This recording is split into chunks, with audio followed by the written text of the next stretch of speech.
Well, welcome, Karen. It's wonderful to talk to you today. It's not like we don't know each other. We've seen each other a fair amount over the years. But I'm interested in exploring a few dimensions of our permanent collection. And so when the COVID pandemic shut us down, I embarked on a journey called Revelations, which looks at a variety of work in the collection. And as part of International Women's Day, I thought it would be interesting to feature some of the women in our collection, some very interesting women. So I'm very thrilled to have you here with me today. And I'm just going to start asking you some questions. Sounds good. um, I think one of the important things, or one of the critical things that has arisen this year, is this very unexpected situation we find ourselves with the COVID-19 pandemic. And I think for most of the people I've spoken to, they've come across or they've encountered different dimensions in their reality, and have themselves experienced a revelation. So how about you? What would you say in terms of the COVID-19 pandemic and the way that we're functioning now? What kind of revelations as an artist, as a person, have you come to? Well, I have to say that I'm finding right now that all my encounters with other people are becoming more and more important to me. When I get to see someone in person, when I talk to someone on the telephone, when I hear from a family member who I can't see because of the pandemic, that is a really pregnant moment for me because I just don't know when I'll be able to spend time with that person again. And for my practice, that's hugely important to me because I photograph people and places that I love. And right now, I can't even think about doing that. Yeah, so I'm really finding that the pandemic is making me reevaluate my relationships with other people. And it's really showing me who is important to me in my life and who I really want to be close to. Mhm, mhm. So that's the biggest revelation. Wow, Yeah. interesting. Um, so marrying that, I guess, with the sort of the theme of this particular series of revelations, and International Women's Day. You're a very accomplished artist. You're an arts journalist. You run the George Fry Gallery. You teach photography. You have a range of experiences that you bring to your role as an artist, uh, as well as an educator. But I think for me, there's something very interesting about the women that I've interviewed for this project. Um, but I think also, as a woman in your life, how do you feel being female in the art world has affected you, or how have you fit into it, or the challenges that you've faced? Well, I am a woman in a profession that was extremely male dominated for a very long time. There were significant women pioneers and figures who stand out in the history of photography, but I'm the only woman in my department, and for a while I felt like the token woman in my department. But I think that what I bring to the table is a different sensibility in terms of the way that I relate to other people around me and to the students. And um, I think that being a woman is a really special and beautiful thing. When you're a photographer, it kind of opens doors for you, really, that might not be open to men in quite the same way. I really feel that connecting one on one with the people that I'm photographing, I have almost a bigger in with them because I'm a woman and I'm not threatening. I'm very easy to be around. I try to be, really calm and happy all the time. And I generally bring my camera as an extension of myself So I think that that really helps a lot too. It's really important to me to live my work, as it were. So yeah, and right now at the Craft College, there are a lot of really influential, impressive women running all the different studios and taking on big projects and going to conferences and being dynamic, going after money for projects that they want. And I would be lying if I said I wasn't heavily influenced by all the things that the women around me are able to accomplish on a day-to-day basis. And we have a new director at the college where I teach and work, and she's a woman. So that's very exciting for us here too. Hmm, Yes. wonderful. That's very interesting. Um, so the work that we're going to actually be looking at today is a fairly old work in your stream of photography. Um, it's called, let me just find the name here, Night Song from 2008. Can you talk a little bit about this particular piece? Okay, well, I made this work for an exhibition that my Silverfish Photography Collective was having at Government House in Fredericton. And the name of the show was called Unavailable Light. And I, to be perfectly honest, thought that that was a really crazy name because photography is all about light. And without light, you really don't have anything. So, um, part of my piece, it's a quad, um, is a black square, and that's kind of me poking fun at the name Unavailable Light because there's actually nothing in that square except blackness. So I thought that was a really appropriate way to address the title of the work.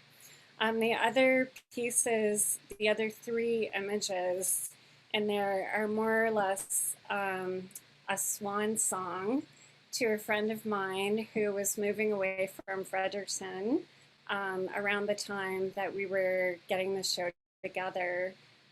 She had staged her house and had turned it completely upside down. It was unrecognizable to me. She turned it into our Martha Stewart home for the staging. And as part of that staging, her mother had loaned her some IKEA birds, and she had them in a beautiful bird cage with some greenery. And I went to her house one day after she sold the house, and the bird cage was in her front porch. And a stream of sunlight, which was really fascinating to me. Little things just always catch my eye when I'm out and about, and this bird really caught my eye. And the way that I exposed the image, I made the background disappear, so you can't really see anything except this bird and the bird cage. And the bird is really kind of a symbol of freedom most of the time, but this little bird is still caught on the cage, like it's chained to the cage. So I think that's really significant.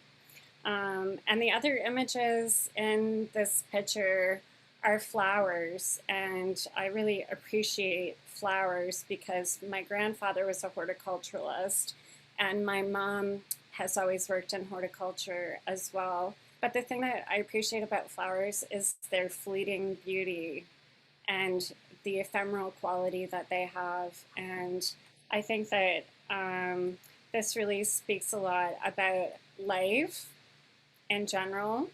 And unfortunately, it's been a recurring theme in my life that change is a constant. So, yeah, that piece has a lot of meaning for me. Mhm. It's a very Yeah. beautiful piece. It's one of the pieces. I mean, I have very much enjoyed all of the work that we have in our collection of yours, but this piece has a particular poignancy, I think, for sure, for sure. Well, thank you for sharing that with us. I think I put all my sadness about my friend leaving into that piece. That's a good place for it. So while we're here, why don't you tell us a little bit about your artistic background? I know you studied English literature at Acadia University, and you studied photography at the New Brunswick College of Craft and Design. Um, but can you talk a little bit more about the melding of those two aspects of your life, or yeah, how they come together for you? Okay, well, when I was, I guess, a small child, I used to do things like write extra reports for school.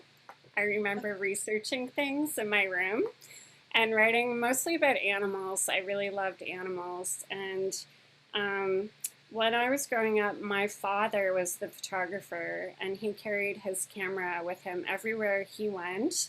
And he was photographing family a lot. And it wasn't until I was 14 that I got my first camera.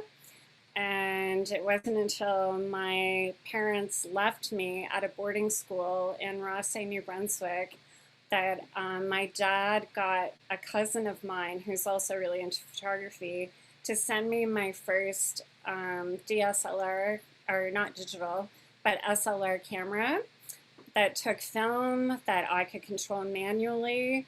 And I joined a photo club at my high school and started really photographing everything around me all the time. And but my first love was literature. And when I went to Acadia University, of course, I brought my camera with me, but I was writing all the time. I thought I was going to be a writer. That's really what I had envisioned for myself.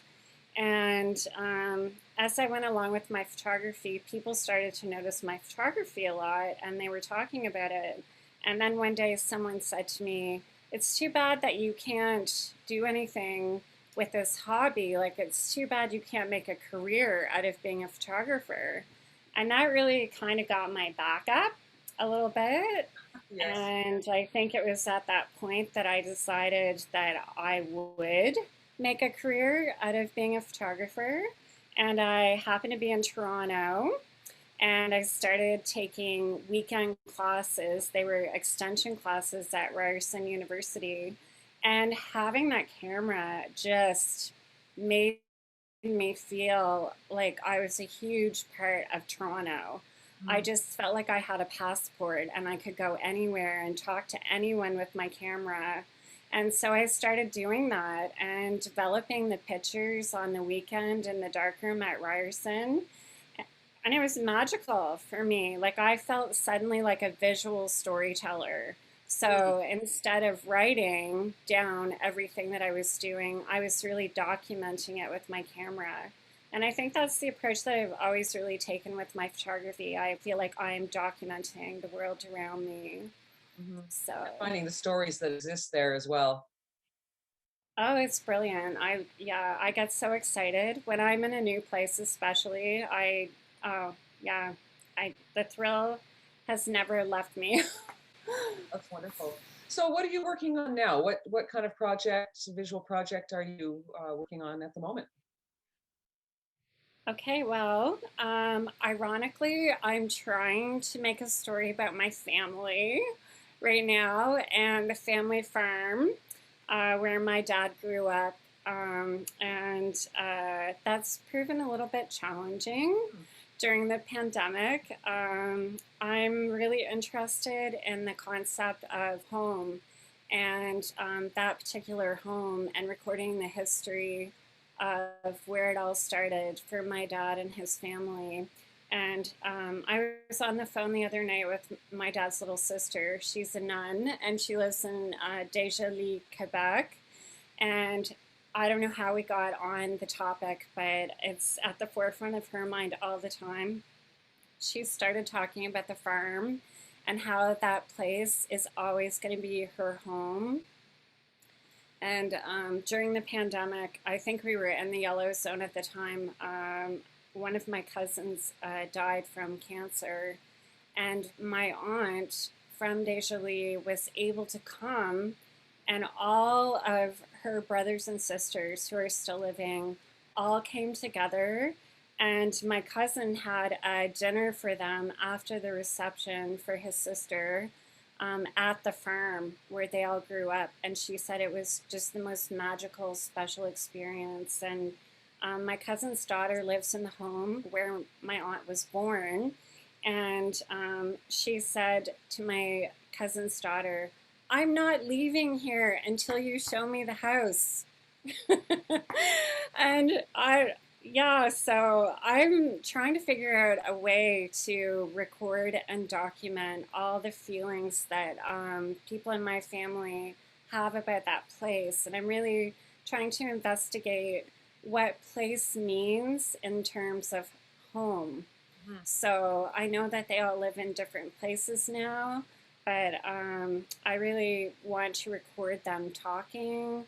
I'm thinking about a little bit of like moving video as well, and combining that with the family archive of photographs of them growing up, being in the haymow, being out on the tractor with my grandfather, and mixing that somehow together into a creation that really describes the ancestry of my father's family. Hmm. So Wow, that sounds like a very difficult and involved project. it's kind of exciting at the Yeah. same time. I have another aunt who lives in Maltais, Quebec, and she actually just did a project like that about her life for a local library. So I think it's going to be really fun to talk to her. We can compare notes. Yeah, for sure. Their family's French. Well, my family is half French, and I'm not as fluent in French as I would like to be. So, um, I want them to be able to express themselves in whatever way they feel most comfortable. And sometimes we speak French on the phone, and sometimes we speak English. But I want them to be able to tell their story in whatever language is the most appealing to them, and then I can figure out how to translate it if necessary later. Right. So So are you I'm looking at thinking right now that I might write a letter to my aunt, the nun. When we were on the phone together, honestly, every little word that she was saying just seemed so important to me. It was just exactly what I've been dreaming about, and all of her feelings about the farm were just coming out. And I have a collection of her photographs in an album that she made when she was still living on the farm. And it's one of those classic scrapbook albums. It has black pages, and she's written on the pages with white, and it almost looks like a grease pen that she's used. And she put her address on the album, Madawaska County, New Brunswick. But really, in really embellished letters, she wrote "Home, Sweet Home" in English, and so that really, really intrigues me. Hmm. So are you looking at just using strictly photography or using text as well or a variety of media for this project? I think I want to use text and audio Mm-hmm. and visuals, like mostly photography. Right. Yeah. Right. So Hmm. have a sort of a three-dimensional exploration of the feelings and this location. Well, I find the voices of my family are really, really distinctive and really important to me.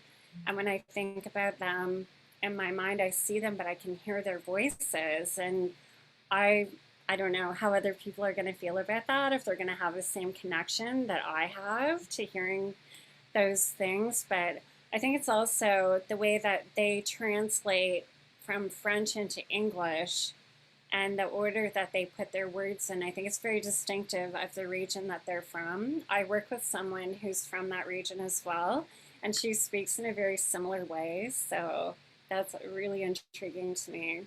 That's very interesting. Karen, what drives you to create?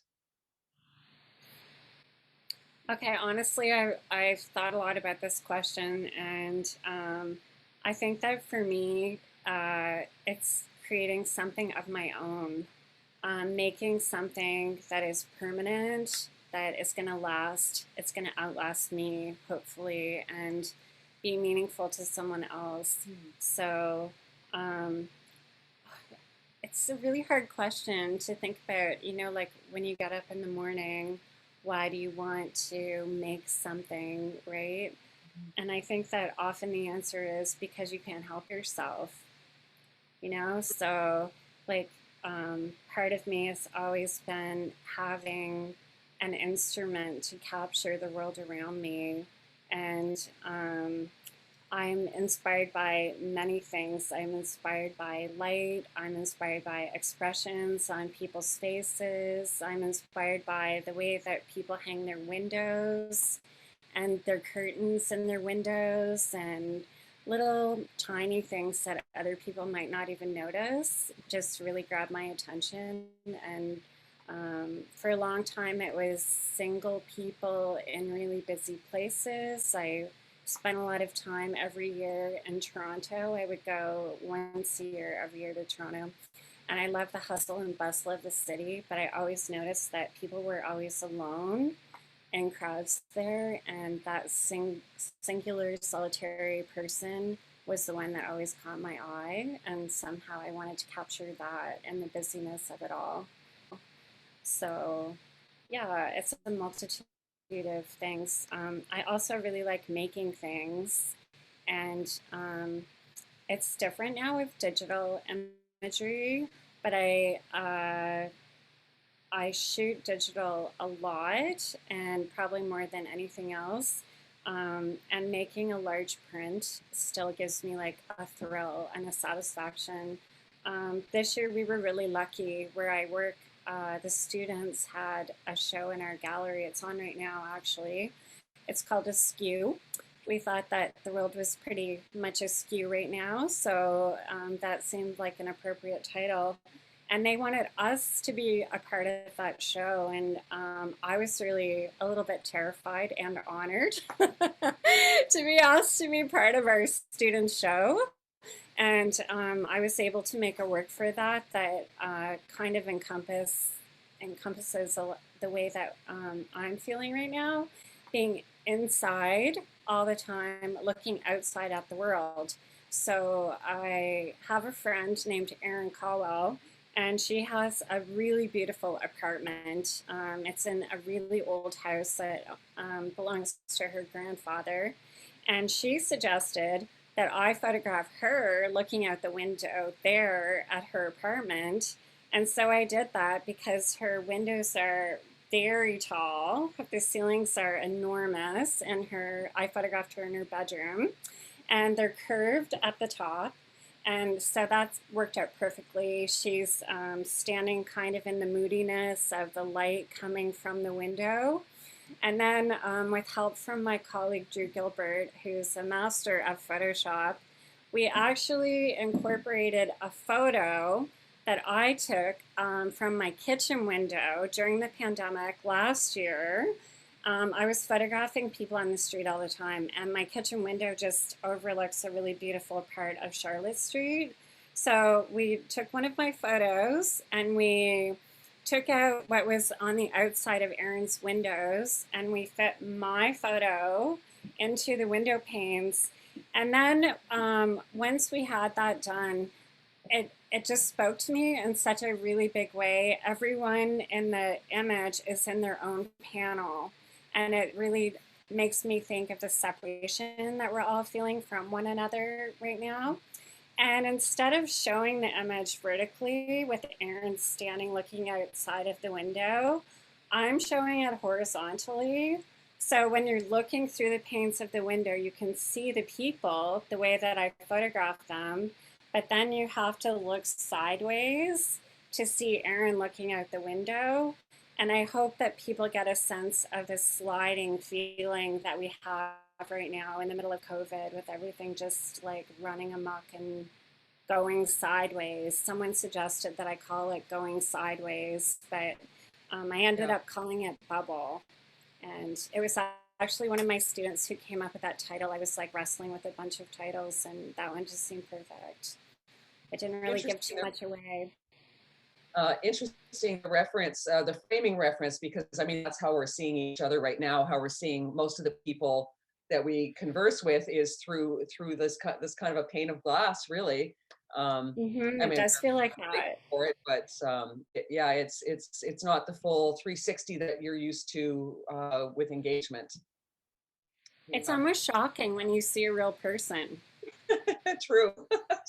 Yeah. Yes. And even here where I work, I mean, I find that the students, I'm not getting to know as many students here at the college because they're really going from A to B, like from my house to my studio, back to my house, and they're not running around socializing at the college. Yeah. We're not really encouraged to be in any kind of group anymore. And even when the students do artist talks, they have to do them on Zoom. So it's, yeah, we're together, but we're not together. Yeah, there is definitely a separation in our experience here for sure.